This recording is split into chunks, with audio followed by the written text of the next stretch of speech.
what is the process for, say, I want to obtain guardianship for a vulnerable family member, or my child is turning of age? Can you walk me through what the process looks like?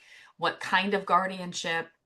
What does that look like for a person? If you've got a child who is a teenager and who is about to be an adult, generally people start that process at about age 17 and a half.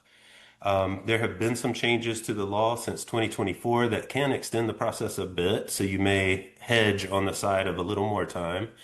Um, Types of guardianship are guardian of the person, where you are just responsible for the care of the person and coordinating their safety and their needs to be met.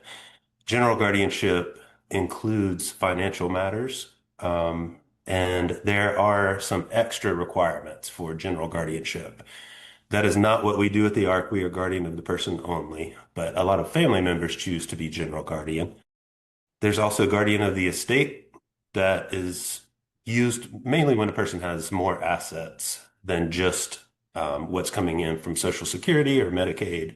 And guardian of the state is primarily and only financially related. So it can be confusing. I always remembered or tried to remember that there were three types. It was guardian of the state, so matters of money; guardian of the person, matters of health, decision making about where somebody lives, perhaps, and then putting those two things together would equal general guardianship. Is that still a fair, simplified way to explain that to people?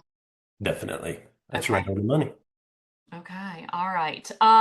What about, I've started to hear a little bit about limited guardianship. What does that actually mean in North Carolina? Limited guardianship is a fantastic option because even if a person is under full guardianship, they can always petition to have rights restored. And those can be very specific. It may be the need to have a driver's license. So you would petition to say, this person's able to drive, bring some evidence, they've gone to classes. This will be helpful to them in their work and their life. Um, if you only need protection from exploitation, that may be one thing that's outlined in limited guardianship. If you are entering guardianship for the first time and you know that this person is just going to need financial help, maybe some help with housing and medical, you can delineate those things with the clerk and it gets written into the order. So it can be an initial way to do a less restrictive setup, or it can be changed later to move towards less restrictive.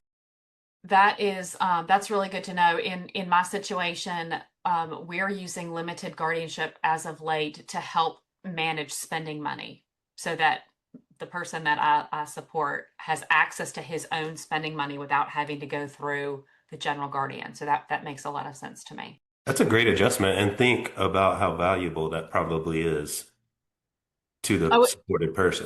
it's extremely valuable because, otherwise I would not have been able to get him a debit card or anything in his name, right, financially. So how else does somebody learn how to manage money except to practice by doing it Right. safely?